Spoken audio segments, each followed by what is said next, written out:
नमस्कार साथियों, insight academy के इस डिजिटल प्लेटफॉर्म पर आप सभी का स्वागत है। सबसे पहले आप सभी को बधाई हो मध्य प्रदेश के 65वें स्थापना वर्ष के लिए। आज हमारा मध्य प्रदेश 65 साल का हो गया है। हमारे मध्य प्रदेश की इस गौरवशाली यात्रा में, जो हमारी गौरवशाली विकास यात्रा है, इसमें कैसे राजनीतिक परिदृश्य बदले, कैसे भौगोलिक परिस्थितियां मध्य प्रदेश की चेंज हुई, किस तरह से राजनीतिक करवटें बदली और राजनीतिक परिस्थितियों ने कैसे आयामों को लिया, इन सभी पर देखते हुए आज हम कुछ महत्वपूर्ण तथ्यों पर बात करेंगे, कुछ महत्वपूर्ण व्यक्तित्व पर बात करेंगे जिन्होंने मध्य प्रदेश के इस निर्माण में अपना योगदान दिया एवं मध्य प्रदेश के प्रत्येक निवासी को मध्य प्रदेश की इस सारी गाथाओं के बारे में, इस गौरवपूर्ण विरासत के बारे में जानना उसी प्रकार महत्वपूर्ण है जिस प्रकार एक बच्चे को अपने माता और पिता के बारे में। आइए चालू करते हैं। हम जानेंगे मध्य प्रदेश की स्थापना के 65 साल हो चुके हैं।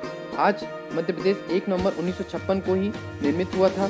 आज 1 नवंबर 2021 को मध्य प्रदेश अपना 65वां स्थापना वर्ष मना रहा है। जबलपुर को पछाड़ भोपाल कैसे बना था राजधानी, हम इस बात को जानेंगे। फिर हम जानते हैं कि क्यों बना ये राजधानी, तो इसके क्रम में देखेंगे कि भवन ज्यादा थे। धान का कटोरा क्यों छिन गया मध्य प्रदेश से, फिर भी 7 बार कृषि कर्मठ सम्मान से सम्मानित हुआ। इन सभी पहलुओं पर हम विस्तार से चर्चा करेंगे। मध्य प्रदेश की स्थापना दिवस वर्ष 2021 65 साल का हो गया आज मध्य प्रदेश हमारा।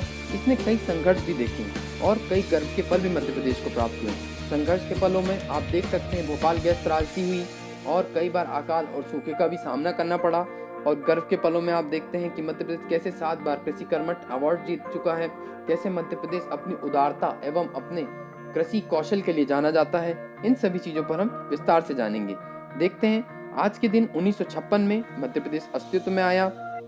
साल के इस पड़ाव में कई संघर्ष और गर्व के पल भी आए। भोपाल गैस त्रासदी आज भी बड़ा कलंक के रूप में जाना जाता है।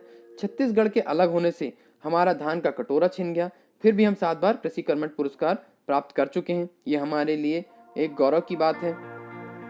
हम जानते हैं कि मध्य प्रदेश का जब निर्माण हुआ था पहली बार 1947 में part A, part B, part C के अंतर्गत, जब मध्य प्रदेश के विविध जो भाग थे बनाए गए, सीपी एवं बरार, मध्य भारत, विंध्य प्रदेश एवं भोपाल। उसी समय सीपी एंड बरार में महाकौशल हमारा क्षेत्र हुआ करता था। महाकौशल जब हमारा निर्माण हो रहा था 1 नवंबर 1956 को, उससे पहले महाकौशल को यूपी लेना चाहता था। यूपी चाहता था कि महाकौशल पूर्णतः उत्तर प्रदेश का भाग बने, लेकिन आजादी के 6 वर्ष के बाद जब भाषाई आधार पर प्रांतों का पुनर्गठन हुआ, एक आयोग बनाया गया, राज्य पुनर्गठन आयोग। इसकी अध्यक्षता जस्टिस फजल अली कर रहे थे। वह इसके अन्य सदस्य के रूप में के एम पणिकर व हृदयनाथ कुंजरू भी थे। 3 सदस्यीय इस आयोग ने महाकौशल को मध्य प्रदेश में मिलाने के लिए अपनी संस्तुति दी, परंतु बहुत सारी चीजें और बहुत राजनीतिक घटनाक्रम ने इन सब चीजों को उलझाए रखा। सदस्यों ने महाकौशल को, मध्य प्रांत को और विंध्य प्रदेश को, भोपाल का दौरा किया व इसकी भौगोलिक और राजनीतिक व प्रशासनिक स्थिति को देखते हुए मध्य प्रदेश को एक रूप में, एक कड़ी के रूप में निर्मित करने का प्रयास किया। 30 अप्रैल 1956 को राज्य पुनर्गठन विधेयक संसद में पेश हुआ और 11 सितंबर 1956 को यह पारित हो गया था। जब बात करते हैं 1 नवंबर 1956 की, मध्य प्रदेश अस्तित्व में आ गया था। इस समय जो मध्य भारत है उसके सीएम तख्तमल जैन, मिश्री लाल गंगवाल अलग राज्य और पूर्व सीएम जो लीलाधर जोशी, गोपी कृष्ण विजयवर्गीय भी मध्य प्रदेश के गठन के पक्षधर हुआ करते थे। महाकौशल अपने में मिलाने के लिए यूपी अड़ा रहा। यूपी के कई कद्दावर नेता दिल्ली में जाकर डेरा डाले हुए थे। 13 दिन की सिफारिशों के बाद भी महाकौशल यूपी को न मिल सका और मध्य प्रदेश की झोली में महाकौशल आ गया था। अब बात करते हैं भोपाल के मिंटो हॉल की। तो भोपाल का मिंटो हॉल आधी रात को इस गौरवपूर्ण दिन के लिए साक्षी बना जब 1 नवंबर 1956 को मध्य प्रदेश का गठन हुआ। उस समय मिंटो हॉल को विधानसभा के रूप में स्वीकार किया गया।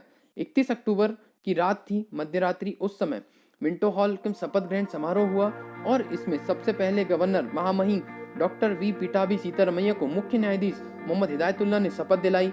इसके बाद गवर्नर श्री पीटाबी सीतारमैया ने मुख्यमंत्री पंडित रविशंकर शुक्ल को शपथ दिलाई और 11 मंत्री एवं इतने ही उप मंत्रियों ने भी इनके साथ शपथ ग्रहण की। नए मध्य प्रदेश का एकीकृत जो विधानसभा के 328 सदस्य थे, जो कि पहले part A, part B, part C के रूप में मध्य भारत, मध्य प्रांत विधानसभा, विंध्य प्रदेश और भोपाल आदि के सदस्य थे, ऐसे के ऐसे विधानसभा के लिए चुन लिए गए थे। बात करते हैं 1956 की, तो 17 दिसंबर की सुबह 11 बजे पहली बार विधानसभा का सत्र मिंटो हॉल में लगाया गया और इसी के साथ मध्य प्रदेश की विधानसभा सुचारू रूप से कार्य करना प्रारंभ कर गई थी। 1909 की बात करते हैं। 1909 में मिंटो हॉल का निर्माण बेगम सुल्तान जहां बेगम ने करवाया और 12 नवंबर 1909 को इसकी नींव रखी गई, जिसको आगे चलकर जब ये बना तो 1946 से 1956 तक इसमें इंटर कॉलेज चलता था। फिर 1956 में जब मध्य प्रदेश का गठन किया गया तो 1956 से लेकर आगे के समय तक यह मध्य प्रदेश की विधानसभा के रूप में रहा। वर्तमान में इसे हेरिटेज के रूप में मध्य प्रदेश सरकार ने विकसित किया है। वह मध्य प्रदेश में यह अभी भी गौरवपूर्ण विरासत के रूप में शामिल है। अब बात करते हैं कैसे बना भोपाल मध्य प्रदेश की राजधानी। आप सभी जानते हैं कि राज्य पुनर्गठन आयोग ने जबलपुर को मध्य प्रदेश की राजधानी बनाने के लिए प्रस्तावित किया था, क्योंकि जबलपुर ऐसे उस समय की भौगोलिक स्थिति के अनुसार अनुकूल था। जबलपुर से मध्य प्रदेश के प्रत्येक पार्ट लगभग बराबर दूरी पर थे, परंतु भोपाल को राजधानी बनाने के पीछे भी कुछ तथ्य सामने आते हैं। जब आप जानेंगे, भोपाल मध्य प्रदेश की राजधानी है, लेकिन इसे लेकर कई बड़े शहरों ने भी दावा किया था। आप जानते हैं कि जब 1956 की बात करते हैं तो जबलपुर, ग्वालियर, इंदौर, भोपाल ये सभी बड़े महानगर थे, परंतु ग्वालियर महानगर सबसे पहला नाम जब ग्वालियर का आता है तो ग्वालियर जैसा कि सिंधिया रियासत थी, सिंधिया रियासत के वहाँ पे बहुत सारे लोग थे और इतने कद्दावर पद पर होने के बाद वे ग्वालियर को ही अपनी राजधानी बनाने के लिए अड़े रहे, परंतु ग्वालियर की भी गूंज रही। ग्वालियर में भी होलकरों ने एवं वहाँ की जनता ने भी ग्वालियर की समृद्धि को देखते हुए उस पर कार्य किया। इंदौर के लोगों ने भी हमारी राजधानी के लिए इंदौर का नाम प्रस्तावित किया, बट मूल प्रस्ताव में जबलपुर को ही राजधानी बनाने का राज्य पुनर्गठन आयोग ने प्रस्ताव दिया था। इन सब के उपरांत भी भोपाल को राजधानी बनाया गया। अब भोपाल को राजधानी जब बनाया गया तो इसके पीछे कुछ तथ्य थे। इसके पीछे तथ्य रखे गए कि सबसे ज्यादा भवन यहाँ पर है, हमें जो है इंफ्रास्ट्रक्चर पे ज्यादा खर्च नहीं करना होगा, सरकारी कामकाज के लिए उपयुक्त स्थान है, इसी वजह से भोपाल को चुना गया। देश के हृदय स्थली में राष्ट्र विरोधी गतिविधियों को रोकने के लिए भोपाल को राजधानी बनाने का निर्णय हुआ। आप जानते हैं कि भोपाल रियासत तात्कालिक पाकिस्तान में मिलना चाहती थी, तो और वहाँ पर कुछ राजनीतिक जो घटनाक्रम चल रहे थे, कुछ राष्ट्र विरोधी गतिविधियां चल रही थी, उन पर भी नजर रखने के लिए एवं मध्य प्रदेश के केंद्र में जो है असहिष्णुता और सारे जो पक्ष थे इनको बनाए रखने के लिए भोपाल को चुना गया। भोपाल भले ही राजधानी बन गया हो, लेकिन जिला 1972 बना। आप जानते हैं कि भोपाल राजधानी तो बन गया था, परंतु ये सीहोर की एक तहसील हुआ करती थी। 1972 में जब राजनांदगांव और मध्य प्रदेश का भोपाल ये दोनों ही जब जिले बनाए गए, तब जाके भोपाल को जिले का अस्तित्व प्राप्त हुआ। ये 1972 की घटना थी। अब बात करते हैं बुआ जी। बुआ जी मध्य प्रदेश की राजनीति में एक बहुत ही प्रचलित और बहुत ही बड़ा नाम, जमुना देवी, जिनका जन्म धार के एमपी के धार में हुआ। वाह, इनका इस पद पर ये महिला के रूप में सुशोभित हुई हैं।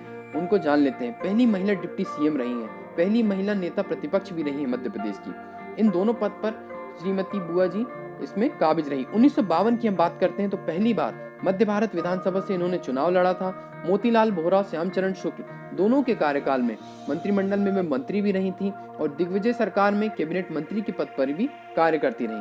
साल 1998 की बात करते हैं तो पहली बार इन्हें महिला डिप्टी सीएम बनाया गया और बीजेपी जब सत्ता में आई 2003 में, तब इन्हें मध्य प्रदेश की नेता प्रतिपक्ष के रूप में भी शामिल किया गया।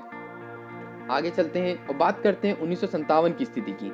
मध्य प्रदेश का पहला चुनाव 1957 में हुआ जब सरकार कांग्रेस की बनी। सबसे पहले सरकार कांग्रेस की बनी। उस समय गठन के बाद फरवरी 1957 में पहली बार मध्य प्रदेश में विधानसभा में चुनाव हुए थे। कांग्रेस ने सभी 288 सीटों में उम्मीदवार उतारे, जिसमें से कि 332 सीटों में उसे जीत हासिल हुई थी।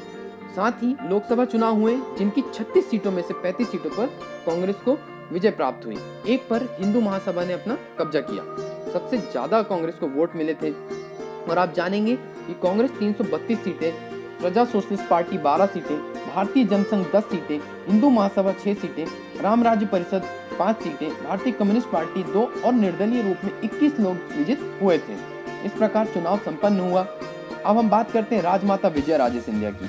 राजमाता विजया राजे सिंधिया, जिन्हें राजमाता के नाम से भी जाना जाता है, इन्होंने जो पलटा था तख्ता मध्य प्रदेश की कांग्रेस सरकार थी डीपी मिश्र की, उन्हें 36 विधायकों को अलग करके कांग्रेस को गिरा दी थी।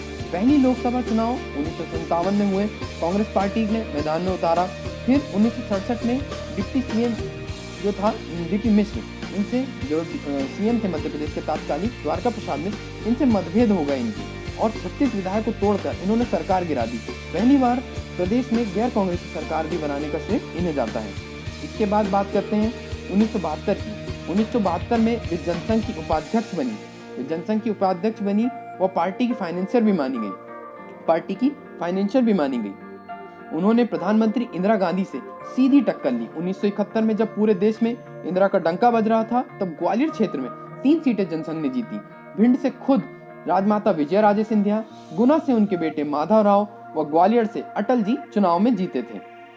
बात करते हैं भोपाल में गैस त्रासदी की। यह मध्य प्रदेश के जो गौरवपूर्ण इतिहास में एक कलंक के रूप में देखा जाता है। सबसे बड़ा कलंक है जो आज भी इसके हमें साक्ष्य मिलते हैं। आज भी यहाँ पर जो लोग प्रभावित हुए थे वे आनुवंशिक रूप से इससे ग्रस्त दिखाई देते हैं। 1984 में 2 से 3 दिसंबर की रात भोपाल गैस त्रासदी हुई। यूनियन कार्बाइड इंडिया लिमिटेड के प्लांट से मिथाइल आइसोसाइनाइड गैस का रिसाव हुआ और इस रिसाव में सरकारी आंकड़ों के अनुसार लगभग 3500 लोग जो हैं वो प्रभावित हुए थे, मारे गए। लेकिन इसके आंकड़े से कई गुना ज्यादा हमें वास्तविक रूप में ही देखने को मिलती है।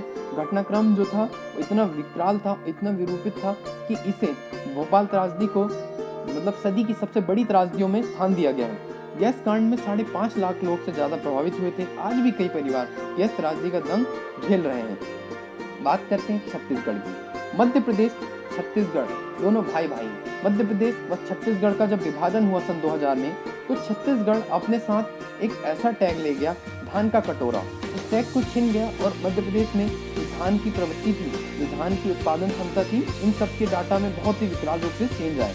इसी के साथ खनिज उत्पादन में, उत्पाद में और अन्य जो संसाधन थे उन सब में भी मध्य प्रदेश के आंकड़ों में परिवर्तन हुआ। सन 2000 की बात करते हैं, 1 नवंबर को जब मध्य प्रदेश का बंटवारा हो गया, कुल 61 में से 45 जिले मध्य प्रदेश में रह गए व 16 जिले छत्तीसगढ़ को मिल गए थे। छत्तीसगढ़ के अलग होने से मध्य प्रदेश में धान के कटोरे का तमगा छिन गया।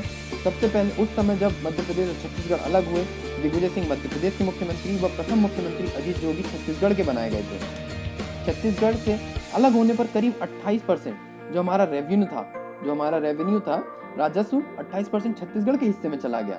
इस्पात नगरी भिलाई, रायपुर, बिलासपुर जैसे बड़े जिले, जिनका अलावा जो धार्मिक सांस्कृतिक जो हमारे महत्व थे, वे भी मध्य प्रदेश से अलग हो गए व छत्तीसगढ़ में चले गए। अब बात करते हैं हम आगे इसी क्रम में उमा भारती की। जब 2003 में मध्य प्रदेश में देखेंगे तो उमा भारती फायर ब्रांड के रूप में आई। कांग्रेस की इतनी 10 साल की जो रेगुलर सरकार थी, दिग्विजय सिंह की सरकार चल रही थी, उनको इन्होंने आईना दिखाने का प्रयास किया व 2003 में बीजेपी को एक बहुत बड़ी जीत दिलाई। बीजेपी की साध्वी उमा भारती वैसे भी अपने वक्तव्यों एवं अपने कामकाज के लिए जानी जाती हैं।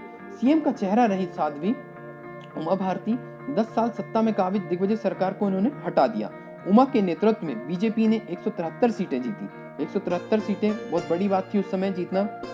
कर्नाटक के हुबली में राष्ट्रध्वज फहराने के मामले में जब उमा भारती के विरुद्ध गैर जमानती वारंट जारी हुआ तो 10 महीने बाद ही उन्हें अपने सीएम पद छोड़ना पड़ गया। इसको देखते हुए इन्होंने अपने विश्वसनीय बाबूलाल गौर को, जो कि उस समय सदन के सबसे वरिष्ठ विधायक भी थे, उन्हें सीएम बनाया। वह सीएम की कुर्सी गंवाने के बाद कुछ साल तक उमा भारती पार्टी के कामकाज करती रही। अभी पिछली सरकार में इन्हें जल संसाधन मंत्री भी बनाया गया था और इन्होंने गंगा की सफाई के लिए भी कार्य किए हैं। वर्तमान में ये मध्य प्रदेश की राजनीति में सक्रिय हैं। मध्य प्रदेश को 7 बार मिला है कृषि कर्मठ पुरस्कार। मध्य प्रदेश की जो विकास यात्रा में सबसे बड़ा योगदान अगर माना जाए तो प्राथमिक क्षेत्र कृषि उत्पादों का है और कृषि का है। इसी क्रम में मध्य प्रदेश 7 बार कृषि कर्मठ पुरस्कार जीत चुका है। ऐसा करने वाला मध्य प्रदेश बहुत ही गौरवपूर्ण एवं सख्त कृषि प्रधान राज्य है। गठन से लेकर 65 साल के भीतर मध्य प्रदेश में कृषि के क्षेत्र में तस्वीर बदल गई है। गांधी सागर, इंदिरा सागर, ओंकारेश्वर, माता टेला, तवा, बरगी, कोलार आदि बड़े डैम बनाए गए हैं। गेहूं दलहन के रिकॉर्ड उत्पादन के चलते मध्य प्रदेश को 7 बार कृषि कर्मठ पुरस्कार प्रदान किया गया है। बात करते हैं बिजली उत्पादन में तो मध्य प्रदेश बिजली उत्पादन में आत्मनिर्भर बन गया है। रीवा सोलर प्लांट जैसे प्लांटों ने आकर मध्य प्रदेश की गौरवता को और बढ़ा दिया है। बासमती चावल के जीआई टैग के लिए मध्य प्रदेश सरकार अभी भी कोर्ट में लड़ाई लड़ रही है और संभवतः यह हमारे गौरव के लिए बहुत ही उपयुक्त होगा। गर्व के पल की हम बात करते हैं। मध्य प्रदेश के गर्व के पल क्या रहे हैं? जब मध्य प्रदेश में गर्व के पल की बात करें तो एमपी के जो शंकर दयाल शर्मा है, जो शंकर दयाल शर्मा भोपाल जो रियासत बनी थी पार्ट सी, उसके पहले मुख्यमंत्री रहे थे। 1992 में शंकरदयाल शर्मा राष्ट्रपति बनाए गए। कांग्रेस सरकार में बड़े पदों पर रहने के उपरांत इन्हें 1992 में राष्ट्रपति बनाया गया। बात करते हैं ताई की। सुमित्रा महाजन या ताई, इनके प्रति हर व्यक्ति एक सम्मान की नज़र से देखता है। अगर महिला सशक्तिकरण की बात करें या महिला जो आइकॉनिक है लेडी माफ कीजिएगा, सुमित्रा महाजन मध्य प्रदेश की पहली महिला सांसद जो लोकसभा की अध्यक्ष भी बनी। ताई का नाम आज इतने बड़े पद पर है कि इन्हें पद्म भूषण से भी सम्मानित किया गया है। बात करते हैं कृषि कर्मठ अवार्ड की। कृषि कर्मठ अवार्ड की तो 7 बार कृषि कर्मठ पुरस्कार से मध्य प्रदेश को मिल चुका है कृषि कर्मठ अवार्ड। हमने इन सब जो कंटेंट आपको मिला आज प्रदान किया गया, इनके लिए हम आभारी हैं विजय दत्त श्रीधर के, जो कि संस्थापक माधवराव सप्रे समाचार पत्र संग्रहालय एवं शोध संस्थान के। धन्यवाद सर। बात करते हैं मध्य प्रदेश के प्रमुख बड़े नेता जो तब और अब। अगर हम देखें 1956 की स्थिति और 2021 की स्थिति में कि आज जो मध्य प्रदेश है और तात्कालिक जो मध्य प्रदेश था, उन दोनों में जो सिमिलर कुछ नेता हैं जो अपने पदों पर बने हुए हैं, उनको कुछ तुलना कर लेते हैं। हम जानेंगे पंडित रविशंकर शुक्ल। पंडित रविशंकर शुक्ल जो पहले मुख्यमंत्री थे, वे इतने बड़े कद्दावर नेता थे कि उनके सभी प्रशंसक थे, आलोचक भी नहीं थे उनके विपक्षी दलों में।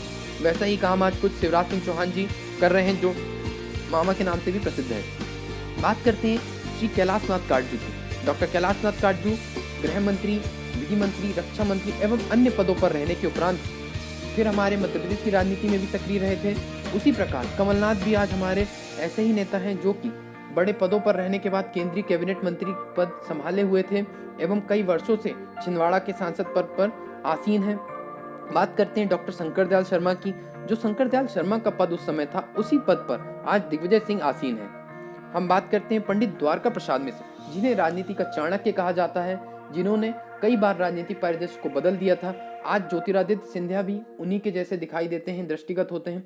आप देखेंगे ज्योतिरादित्य सिंधिया ने मध्य प्रदेश की राजनीति को पलट कर रख दिया है। चाहे बात करें हम कांग्रेस की सरकार को परिवर्तित कर बीजेपी की सरकार बना दी एवं अन्य स्थानों पर भी उन्होंने अपना योगदान दिया है। धन्यवाद। आज के लिए बस इतना ही साथियों। आप इसी प्रकार के कुछ महत्वपूर्ण तथ्य कंटेंट के लिए हमारे साथ जुड़ सकते हैं फेसबुक, इंस्टाग्राम, यूट्यूब, ट्विटर व टेलीग्राम के चैनल पर इनसाइट MPPSC के नाम से। मध्य प्रदेश की स्थापना वर्ष की आप सभी को हार्दिक बधाई। धन्यवाद।